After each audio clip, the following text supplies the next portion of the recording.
اللهم صل وسلم وبارك عليك يا حبيبي يا رسول الله. ازيكم متابعين عاملين ايه؟ انا جايه لكم النهارده بوصفه محشي الكوسه.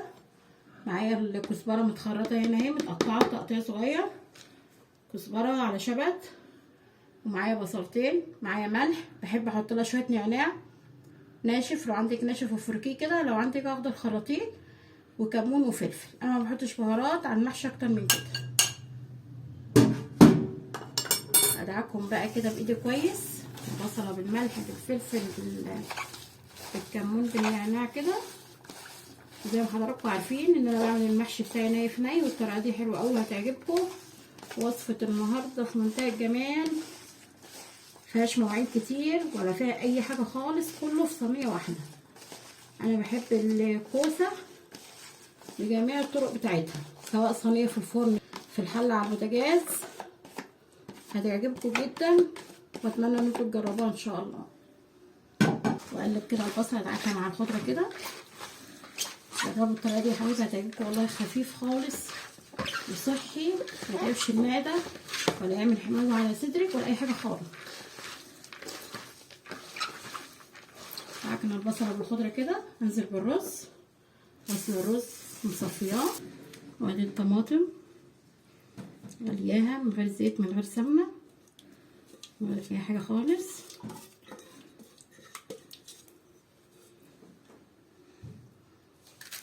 نقلب بقى كله.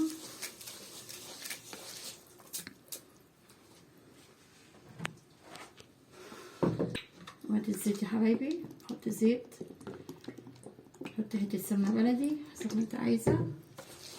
بسم الله الرحمن الرحيم، بسم الله ما شاء الله، اللهم بارك ما شاء الله. عودي نفسك وانت بتعملي اكلك، سمي الله كده وكبري وقولي ما شاء الله، يبقى الف هنا وشفا كل من ياكل ما شاء الله، يبقى الاكل جميل، ربنا يصب في البركه ساعتها. طالما ذكرنا اسم الله على الحاجه ما شاء الله ربنا بيبارك في الحاجه.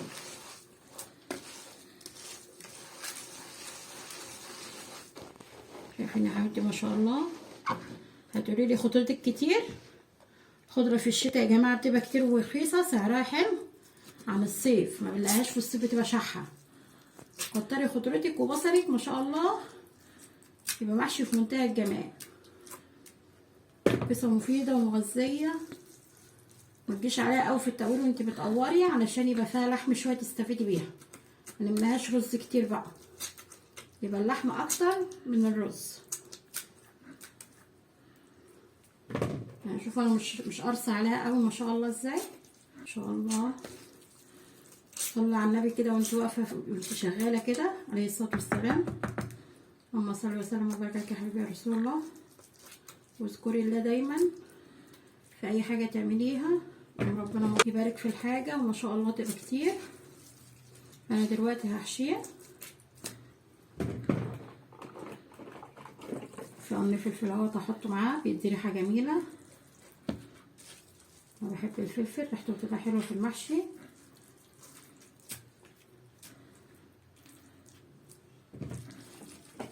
شايفين ما شاء الله، بقرش عليها قوي، كله في صينيه واحده وادخله الفرن. لا مواعين بقى كتير ولا حلل ولا اي حاجه خالص. التقوير بتاعها بتاع الكوسه بالمناسبه انا ما عملتوش، هعمل لكم بيه صنف حلو، بس بعد ما اخلص، لان التقوير بتاعها برضو مفيد نستفيد منه. هعمله لكم وجربوها هيعجبكم قوي. ان عجبكم الفيديو ما تنسوش تعملوا لايك وشير واشتراك في القناه، واللي ما فعلش الجرس يفعل الجرس.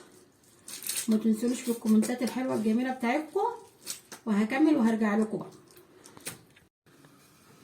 الكوسه حشيتها اهي خلصتها، وادي الفرخه انا متبلاها قبلها بيوم ببصله مفرومه او مبشوره، وتعكيها بملح وفلفل، وتعكي من تحت الجلد كده وما بين الوركين، وحشاه من جوه كده بصل بالملح والفلفل ده.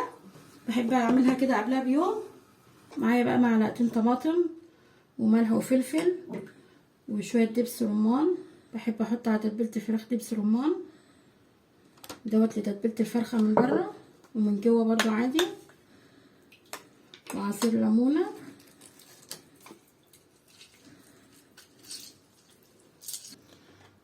حطينا هنا حبايبي ملح وفلفل وعصير نص ليمونه ومعلقه دبس رمان كبيره، وهحط رشه زعتر خفيفه كده،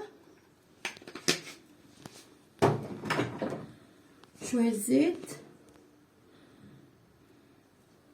الخلطه دي بقى هنغلف بيها الفرخه من بره، نتبلها بيها من بره ومن جوه منتهى الجمال. ممكن تحطي شويه جنزبيل برضو، نص معلقه بابريكا مدخنه. نفتكر الخلطه كده مع بعضيها بالطريقه دي. دي الصينيه اللي هحط فيها الفرخه مع الكوسه، احط من جوه، امسكها اغلفها جامد. ولو عملت الخطوه دي من قبلها بيوم هتبقى اطعم واطعم، بس انا استكفيت ان انا اتبلها بالبصله المبشوره وقلت اعمل الخطوه دي قدامكم.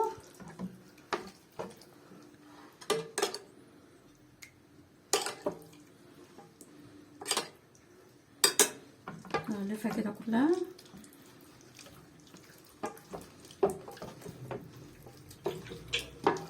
تيجي على الرجلين كده ونفتهم ببعض. رص الكوسه بقى جنبها كده، بتبقى ريحتها قلب البيت، مش عايزه اقول لكم بالمنطقه كلها، وبيبقى طعمها في منتهى الجمال. اللي ما جربش الطريقه دي يجربها. والكوسه جميله اليومين دول وكتير.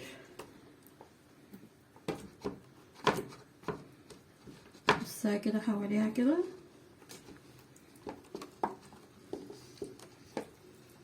والفرخه بتستوي في سوى الكوسه. قرن الفلفل ده بقى هيدي ريحه في منتهى الجمال. معانا ورق الزبده كده معانا فيها الصينيه دي عشان تبقى مادة عازله بس بينها وبين الورق الفويل كصحه يعني.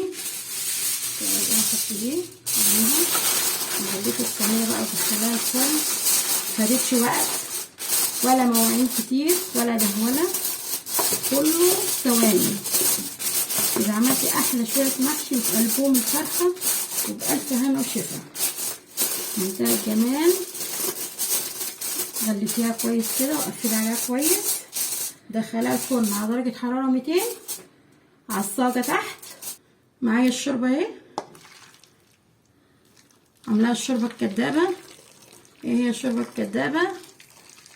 مية، ورق لورا، ومكعب مرقة، وحبهان، ومعلقة طماطم، وحطها على النار تغلي. وعندك معلقه سمنه بلدي تحطها فيها. لو انت شايلك الشوربه من الفريزر طلعيه ساعتها.